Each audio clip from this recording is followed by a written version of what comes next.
Oh, hey, Mark. You'll notice we're in a different setting. Yeah. Oh my lord. I almost spilled my beer. So, I'm sitting on a different part of my bed from where I usually sit because my Blu-rays are right there. And these are my more generally horror Blu-rays that we're going to be talking about. But anyway, you are positioned on a Friday the 13th poster I have just sitting in my room, like the frame, and sitting upright, and it's like backed against my dresser. And that's all that's preventing you from falling down right now. Very precarious. But on the bright side, although all you can see is my head, which is a little strange, I will admit.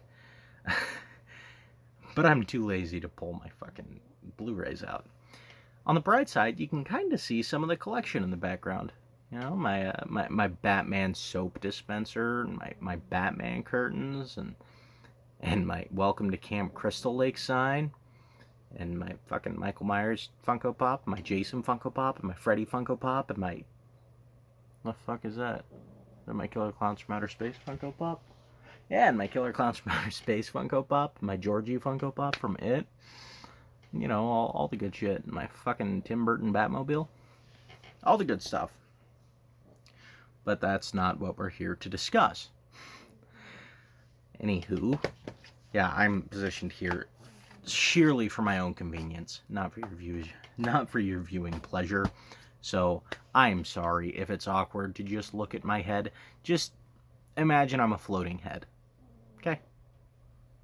Do you and me both a flavor? Do you and me both a flavor? Do you and me both a favor? And just pretend like I am a morbidly obese floating head. Okay? The morbidly obese part, you don't even have to pretend for that, alright?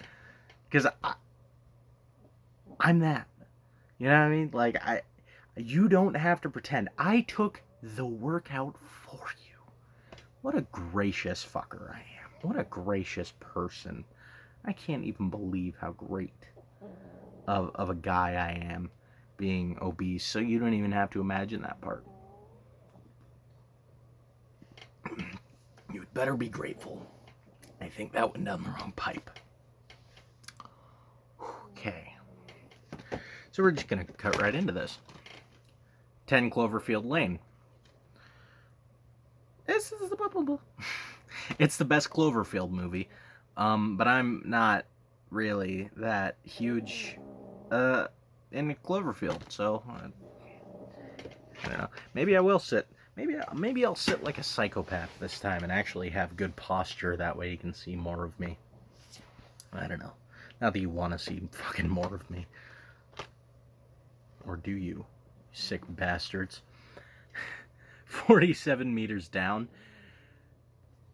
This is a good movie, honestly. The acting is a little shaky. I'm not big on the actresses in this film, especially the blonde one. She's not great. But you know what? It's not terrible acting, and it's actually really tense. This is a very tense film. So,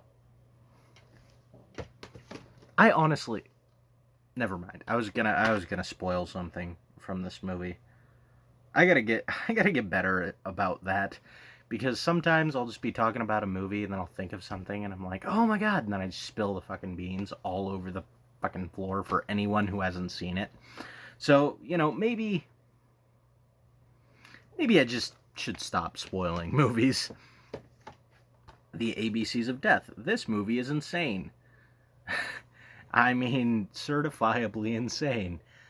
There are some really funny scenes in the ABCs of Death, and there are a couple of really disturbing segments in the ABCs of Death. So, I don't know. This movie has it all. But all I have to say is F for fart and Z for Zetsmetsu are a couple of the most amazing things that have ever happened. So, take that for what you will. Look forward to those. ABCs of Death 2. Now, if I remember right in this movie, Um,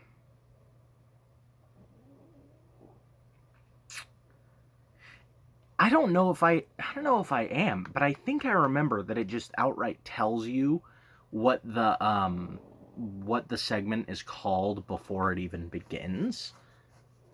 If that's correct, I don't know, but I just remember something about this movie um, made it less fun to watch, because I watched it with a buddy, and my buddy and I had this thing going with the first ABCs of Death where we would guess like what the letter stood for as the segment was going, and it was really fun. It was like we were playing a guessing game throughout the entire movie, and it was a lot of fun. I just remember that wasn't as fun with ABCs of Death 2, and all around, ABCs of Death 2 just isn't as good of a movie. Speaking of not as good of a movie, Alien Covenant. Alien Covenant is a very long movie, fairly slowish, but then so is the original Alien. You know, it's okay. It really is. At the end of the day, I think that's the best praise I can give Alien Covenant. It is a pretty good movie. It's not one that I have watched in probably the last year or so. I don't know. I don't watch this movie very often. It's not great. You know what is great though? Annihilation. Annihilation with Natalie Portman. Great instance of cosmic horror. Also, I have to address this right now. I love, and by love I mean hate, the lighting that I have in here. Because, wow, that's a normal face. And then I take my hand away, and the holy light of God above shines down onto the right half of my face. Because, of course, I have a light over there that is lighting this whole thing. And it's an obnoxious light. I'm over here looking like the fucking shadowed equivalent of Harvey Dent. Like my face is just two different shades. Like this half is Michael Jackson from the 80s, and then this half is Michael Jackson in the 2000s. Crazy lighting. I don't like it. And I'm sorry that you have to live through it. But anyway, Annihilation, great instance of cosmic horror. Not the best instance that we're going to be talking about, but it is a good one. Antebellum, I have not seen this movie. I bought it because it was cheap. Because if I'm being entirely honest, I fully expect this movie to preach at me, which I don't know if you've watched my videos before or if you haven't, but you know, if you have, that I hate movies that preach at me. Like if you want to slide a little message in there, a little message, just boop. Let me put that guy in there. Let me just slip it in, just the tip. That's fine, but not when you're force feeding it, and that's probably unfair to this movie. It is unfair to this movie that I already just have that presumption about it, but I've gotten so used to films doing it nowadays, it's hard for me to see a movie called Antebellum going any other way than just force-feeding me a political agenda, and I don't appreciate that, which is why I put off watching it. Lucio, quit licking your paws, man. Hey, who do you think you are?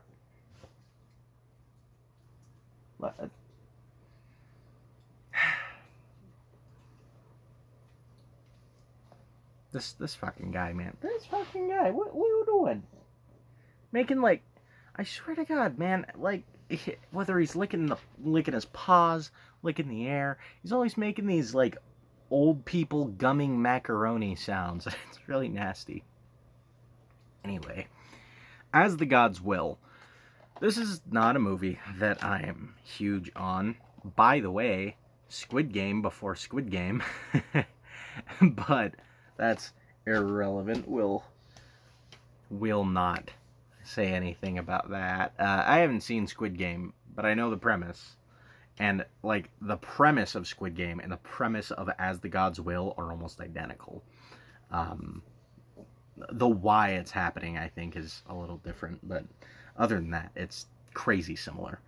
But anyway, As the Gods Will, I'm not huge on this movie. The reason I am not huge on As the Gods Will is because they explain everything to you, except for like one thing in the movie. And the one thing that didn't need explaining was the thing that needed explaining. And my buddy was getting so pissed off at me while we were watching the movie, which I thought was funny because usually he's the one to bitch about movies, and I was just bitching throughout this movie, which I don't normally do. Like I said, he is usually the one bitching. And he was having a really good time with it. And I was like, see, like, we didn't need that explained. And then after the movie, he's like, why were you so down on that movie? I was like, because I don't need a fucking ice cube explained to me. You know, like, that doesn't happen in the movie. But it's like certain things are said aloud that's like, yeah, no, I got that. Like, that was implied, right? Like, you didn't have to, this is an ice cube. This is what happens when water freezes. Water is H2O. Like, I don't need all that. I know what an ice cube is. Thank you for describing that. But, like, for the future, I know what an ice cube is. You don't have to tell me what an ice cube is. Just assume, movie, that I have the basic knowledge of things. And I can maybe, like, read characters a little bit. I don't have to know everything. And that, I don't know, As the Gods Will does it a little too much for me. And it does get very old. I'm just going to do all three of these movies at once. I have seen none of them. Basket Case, 1, 2, and 3. I haven't seen any of them. I'm waiting to watch those. It's not that I'm putting them off. I am actually just waiting for those. Beyond the Black Rainbow. I believe this is a Panos Cosmatos movie. Yeah. Same guy that directed Mandy? Am I right? Is that why I purchased this movie? I think so. Or no. Is it Color Out of... No. No. Never mind. Yeah, Richard Stanley directed Color Out of Space. But no, Panos Cosmatos. Mandy. That's the movie he directed. And I don't know. I just wanted to see something else from him. I thought this movie looked fucking trippy. Maybe cosmic. Maybe sci-fi. I don't know. Haven't seen it. Big Bad Wolves. I found this movie at a Dollar Tree. Still haven't watched it, though I've heard it's good. The Blackcoat's Daughter. This is one of my all-time favorite horror movies. And for whatever reason, I find this movie incredibly rewatchable. Don't know why. I can just rewatch it again and again and again and again and again. It is so incredibly haunting. It just... It's one of those movies that... This is kind of how I like to describe certain films. Just kind of a negative barrage of emotions. And that's The Blackcoat's Daughter, or rather a barrage of negative emotions is what I meant. This movie, Hereditary, is another one that I describe that way. And it's just, that almost makes a movie scarier to me, where the movie is really nihilistic. I mean, it is just, there's not a shred of light in The Blackcoat's Daughter. And I mean, fuck. Oh, I was gonna spoil The Blackcoat's Daughter too. I want to do it, but I'm not gonna do it. I'm not gonna do it. But just trust and believe. This is a dark movie. Dark as hell, and it's awesome. The Black Sleep. This is a decent movie. I don't really have much to say about Black Sleep. Blood Feast. This is kind of a slasher movie, I guess. Like, it could be in my slasher section. But it's more splatter, I suppose, than slasher. You know, for being as gory as it is, it's a pretty early example of a gore film. I think it's like 63. Oh, fuck. It's just one of the ones that just doesn't tell you. Okay. 1963, Roughy Scum of the Earth. I have never seen that, but I'm gonna assume that it's the same year, 1963, Blood Feast. Yeah, Blood Feast is great. By great, I mean it's cheesy, it's stupid, it's so bad it's good, really. But I just like how gory this movie is. It's short, it's gory. Like, if I want something to just pass an hour by, if I know, like, I gotta be somewhere in an hour or something, I don't have anything better to do, throw on Blood Feast. Passes an hour and 7 minutes. That is literally the runtime of this film, 1 hour and 7 minutes, and it's worth it. Worth every hour, every minute, rather.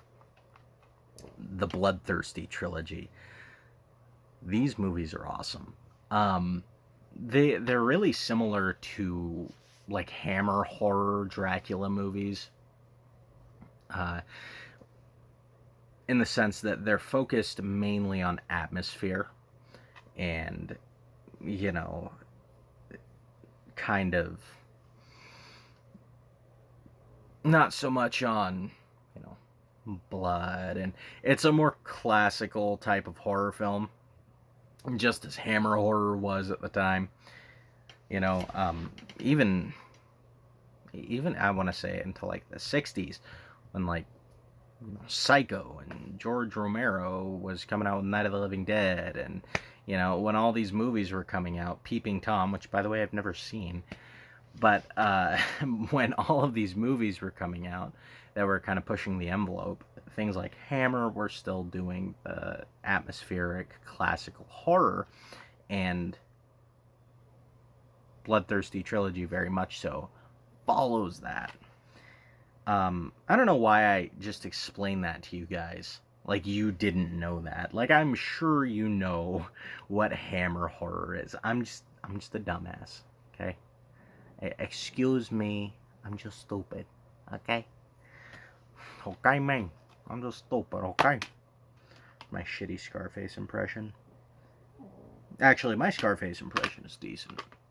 Alright, I won't hear any other word on it. Oh, stupid fuck. I tell you, don't fuck with me. Look you on now. Oh, yeah. Oh, you wanna play games? Okay. Let's play games. Anyway, the Bloodthirsty Trilogy. Great movies. Mostly, these movies do descend in quality. I will say, my favorite of the bunch is The Vampire Doll. I think that movie is actually really creepy. Really, really creepy. The vampire in the movie, I don't know what it is about her. She's friggin' freaky, man. Like, just her pale face, and, like, she has a lazy eye on one of her eyes. I don't know, man. Some people might think that looks goofy. I don't. I think that looks really freaky. And I really love it. But Bloodthirsty Trilogy, really good movies. Again, they do kind of descend in quality, but they're all pretty good. Carnival of Souls. Great movie. I mean, what else am I going to say about it? It's a great movie. I haven't actually seen the Criterion of this. I just acquired this recently. At least I don't think I've watched the Criterion. I did watch.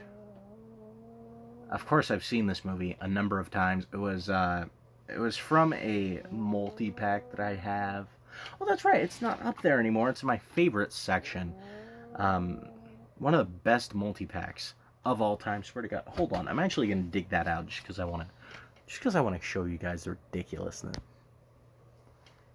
Okay, yeah. Yes, I pulled out the drawer that holds all of my favorite horror movies. Just specific. By the way, yes, I have a lone drawer under my bed that pulls out, that just holds all my favorite horror DVDs. Don't judge me. That's how I do things. But, yeah, this is like my favorite multi-pack of all time. And I'm sorry, but I had to I had to pull it out. You know, it has Night of the Living Dead, The Little Shop of Horrors, of course, the original with Jack Nicholson, not the remake. The Devil Bat, House on Haunted Hill, White Zombie, Piranha. That is the one stinker in this pack. Piranha 1972, horrible film. If you are confronted with the option of watching Piranha 1972 or slamming your head in a car door 72 times in a row, slam your head in the car door 72 times in a row. I swear to God, be better use of your time. I really dislike that movie. And then we have The Bat, which is like my favorite Vincent Price movie. The Last Man on Earth, another incredible Vincent Price movie.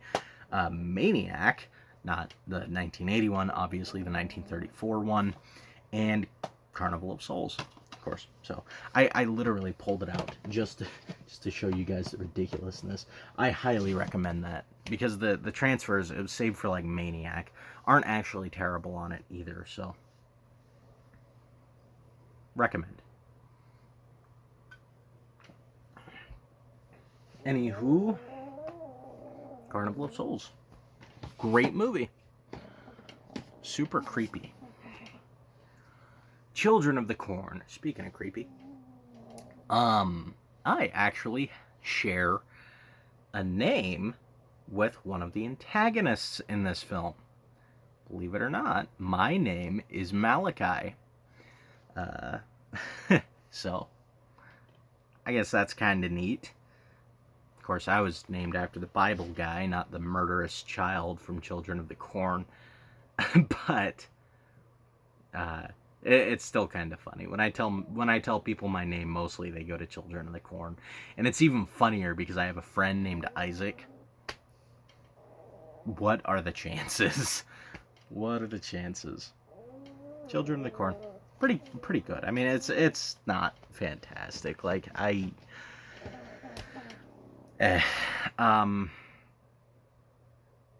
Children of the Corn 2, I like, though. I like that a lot. I mean, Children of the Corn 1, I like. I mean, I have a special place for Children of the Corn 2. Because it's just so horrible that it's hilarious. And then I'm thinking, yeah, we're just going to make this the last one of this section. Or rather, at least the last one for right now. I could technically... Yeah, I think that's what I'll do. Yeah. I'm just basically going to take a break. So, when I come back, it may have been 2 days since I last jumped in front of the camera. You wouldn't know. Because it's all going to be in the same fucking video. Anyway, I'm saying the F word a lot, aren't I? I'm sorry. No, I'm not. Fuck you. Color Out of Space.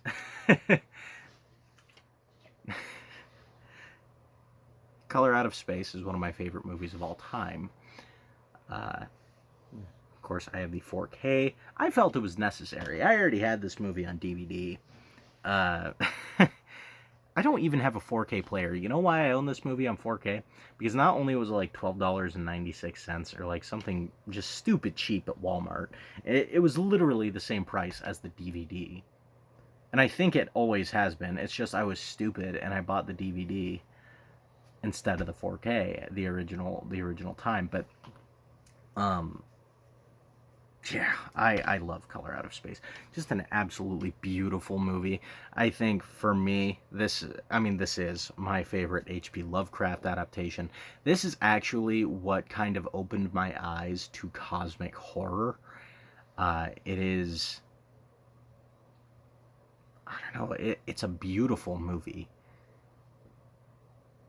It's beautiful, it's tragic, it's horrifying, it's hilarious. Color Out of Space, seriously, if you haven't seen it, go watch it, please. Just do it. I promise you will not be disappointed. And by the way, if you like Nicolas Cage gives a very Nicolas Cage performance in this movie. So, there's that. Anyway. Yeah. Fantastic movie.